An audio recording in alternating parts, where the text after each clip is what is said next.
Hello my dear student, welcome back to Competitive Guider channel में आप सभी का स्वागत है। आज के इस वीडियो में हम लोग देखने वाले हैं क्लास 8 का हिंदी, जिसका नाम है क्रिसले।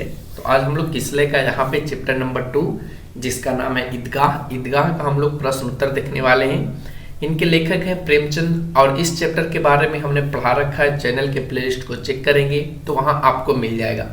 क्लास 8, 9, 7, 10 सभी से रिलेटेड आपको प्रश्न उत्तर आप इस चैनल के प्लेलिस्ट में आपको दे दिया गया है, आप उसको जाकर के एक्सेस कर सकते हैं। साथ में इस वीडियो का पीडीएफ भी आपको डिस्क्रिप्शन में मिल जाएगा, जहां से आप उसको एक्सेस कर सकते हैं। तो चलिए आज के इस वीडियो में फटाफट से इस चैप्टर का प्रश्न उत्तर को लेकर के बात करते हैं। फर्स्ट क्वेश्चन जो पूछा गया है वो इस तरीके से, क्वेश्चन नंबर फर्स्ट में, कि ईद के दिन अमीना क्यों उदास थी।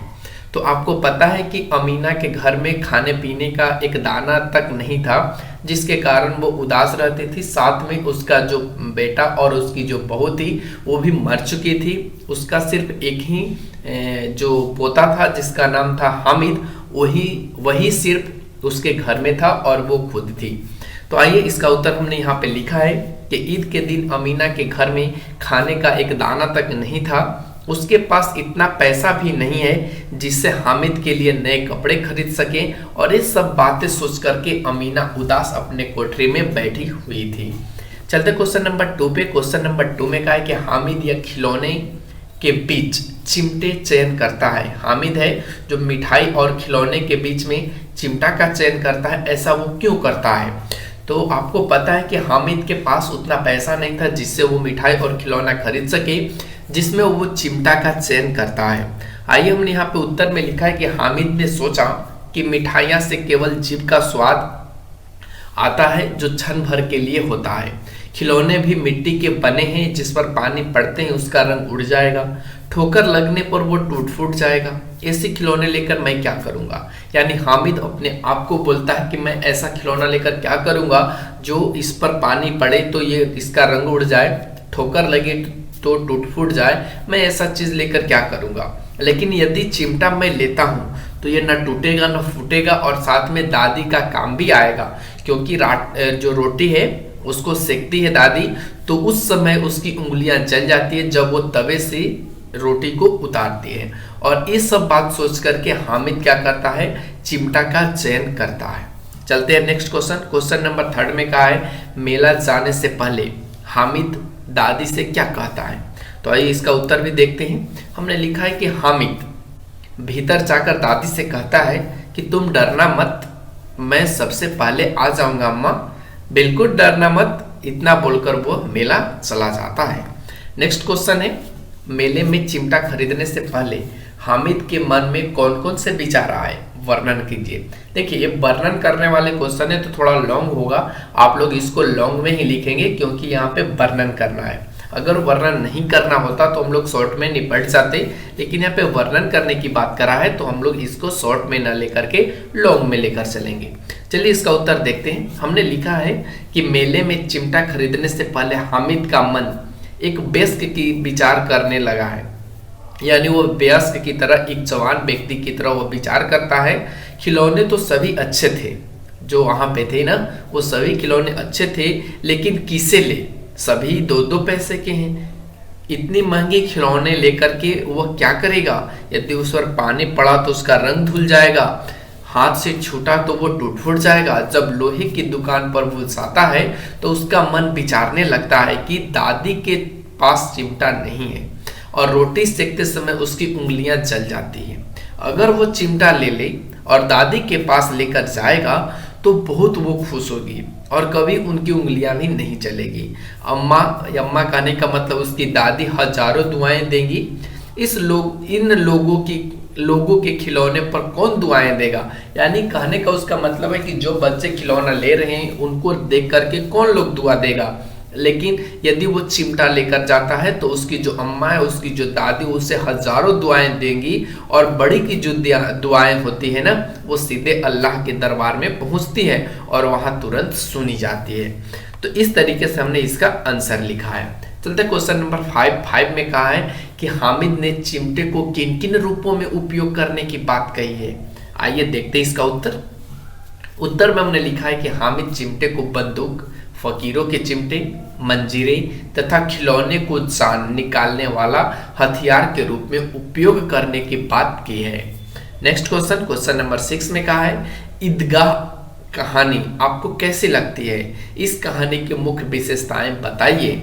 हमने यहाँ पे लिखा है कि ईदगाह कहानी हमें बहुत अच्छी लगी है। इसकी विशेषताएं कुछ इस प्रकार से हैं। फर्स्ट में यह कहानी मनोविज्ञान पर आधारित है। सेकंड जो है वो ये देखने को मिलता है कि जो चुनौती बच्चे को मिलता है तो वो व्यस्त की तरह सोचने लग जाता है।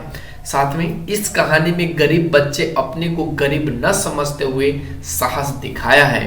साथ में यह जो कहानी है वो बहुत ही मार्मिक है और ये मार्मिक ढंग से प्रस्तुत किया गया है। तो ये सारी विशेषताएं इस कहानी में देखने को मिलती है। नेक्स्ट क्वेश्चन, क्वेश्चन नंबर 7 में कहा है चिमटा देखकर अमीना के मन में कैसा भाव जगा। तो आइए इसका उत्तर देखते हैं। हमने उत्तर में लिखा है कि चिमटा देखकर अमीना के मन में 2 तरह के भाव जगते हैं जो इस प्रकार से हैं। तो आइए वो कौन कौन से भाव हैं उसको देखते हैं। फर्स्ट में हमने लिखा है कि जब हामिद अपने घर पहुंचा तो अमीना कहती है एक कैसा बेसमझ लड़का है, न कुछ खाया न कुछ पिया, लाया क्या, चिमटा। लेकिन जब हामिद ने कहा कि तवे से रोटी उतारते समय तुम्हारी अंगुलियां जल जाती है इसलिए मैंने इसे ले लिया, तो यहाँ पे एक चीज देखने को मिला कि एक में फटकार की बात करी गई है और उसके बाद सेकंड में जो बात करी गई है वो यह लिखा गया है कि बच्चे में कितना त्याग है, कितना सद्भाव है और कितना विवेक है। दूसरे को खिलौने लेते और मिठाई खाते देखकर कितना ललचाया होगा मन इसका। इतना जब्त इसे हुआ कैसे। वहां भी अपने बुढ़िया दादी की याद बनी रही। यानी यहाँ पे एक जो पंक्ति उसमें झुंझलाहट की बात करी गई है और दूसरे जो पंक्ति है उसमें यह बताया गया है कि कैसे एक वयस्क की तरह बच्चा सोचता है, कैसे एक वयस्क की तरह बच्चा सोचता है, ये चीज यहाँ पे दिखाया गया है। चलते हैं next question. Question number next में कहा है कि निम्नलिखित अनुच्छेद को पढ़िए और उसके आधार पर दिए गए प्रश्नों के उत्तर दीजिए। यानी आपको कुछ अनुच्छेद दिए गए हैं उसको आपको पढ़ना है और उसी के आधार पे आपको उत्तर देना है जो आपको उस अनुच्छेद में दिया गया है। जैसे यहाँ पे देखिए अनुच्छेद दिया गया है कि नमाज खत्म हो गई, लोग आपस में गले मिल रहे हैं, तब मिठाइयाँ और खिलौने की दुकानों पर धावा होता है, तरह तरह के खिलौने हैं, सिपाही, गुजरिया, राजा और वकील, भिस्ती, धोबिन और साधु। महमूद सिपाही लेता है खाकी वर्दी और लाल पगड़ी वाला, कंधे पर बंदूक रखे हुए है। मोहसिन को भिस्ती पसंद आया। और ये सारे चीजों को देख करके आपको प्रश्न देने हैं, प्रश्नों के उत्तर देने हैं। प्रश्न आपको इस तरीके से कि नमाज खत्म होने के बाद लोग क्या कर रहे थे। तो अभी हम लोगों ने देखा कि नमाज खत्म हुआ तो लोग आपस में गले मिल रहे थे और उसके बाद आपको ये सारे प्रश्नों को उत्तर दे देने हैं। हमने यहाँ पे बारी बारी से लिखा है कि नमाज खत्म होने के बाद लोग क्या कर रहे थे, तो गले मिल रहे थे। हमने यहाँ पे लिखा है दुकानों पर किस किस तरह के खिलौने थे, तो दुकानों पर तरह तरह के खिलौने थे जिनमें सिपाही, गुजरिया, राजा और वकील, भिस्ती, धोबिन और साधु थे। तो ये सारे चीज आपको इसी गद्यांश को देख करके लिखना है। तो आप इसको लिख लेंगे वीडियो पॉज कर करके और साथ में इसमें आपको पीडीएफ में मिल जाएगा जो डिस्क्रिप्शन में दिया हुआ रहेगा। नेक्स्ट क्वेश्चन पे चलते हैं। नेक्स्ट क्वेश्चन में हम लोगों से पूछा गया है, पाठ से क्वेश्चन है। पाठ में क्या कहा गया है कि अनुच्छेद में आए विशेषण को छांट करके आपको लिखना है। तो आइए हम लोग विशेषण को छांट कर लिखते हैं। तो इस चैप्टर में आए कुछ विशेषण इस प्रकार से हैं जिनमें ज्यादा, करीब, दुबला पतला, शान, पक्का, कितना, बुढ़िया, तो ये सारे क्या हैं विशेषण हैं। और इसी तरीके से आपको और भी छांटने हैं। हमने यहाँ पे कुछ छांट करके आपको दिखा दिए हैं। नेक्स्ट क्वेश्चन इसी में है कि वर्दी और पोथा में समानार्थी लिखिए। तो वर्दी का मतलब होता है पोशाक और पोथा का मतलब होता है किताब। तो यहाँ पे हमने दोनों को समानार्थी अर्थ लिख दिया। नेक्स्ट क्वेश्चन पाठ से आगे से है जिसमें पूछा गया है कि मोहम्मद, मोहसिन, नूर और हामिद में किसका चरित्र अच्छा लगा, कारण बताइए। तो यहाँ पे हमें हामिद का चरित्र बहुत अच्छा लगता है क्योंकि हामिद बच्चा होते हुए भी वयस्क की तरह सोच विचार करता है। नेक्स्ट क्वेश्चन है, क्या हामिद बच्चों की सामान्य छवि से अलग हटकर एक नई छवि प्रस्तुत करता है? अगर करता है तो वो कैसे करता है? तो हमने लिखा है हाँ, ऐसा वो अलग छवि प्रस्तुत करता है और हामिद बच्चों की समान छवि से हटकर एक नई छवि तब प्रस्तुत करता है जब वह बच्चा होते हुए खिलौना और मिठाइयाँ न खरीदकर एक वयस्क की तरह चिमटा खरीदता है। ठीक है ना, तो आप इसको इसी तरीके से नोट डाउन जरूर करिएगा।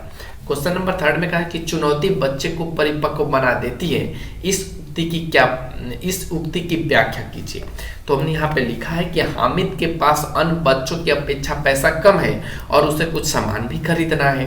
कुछ पैसे में सभी बच्चे के पास कम पैसे में सभी बच्चे से कुछ अच्छा सामान खरीदना उसे एक चुनौती है। यानी वो सोचता है कि हम कम पैसा में ही उन बच्चों से अच्छा कुछ सामान खरीद लें, जो उसके लिए एक चुनौती है।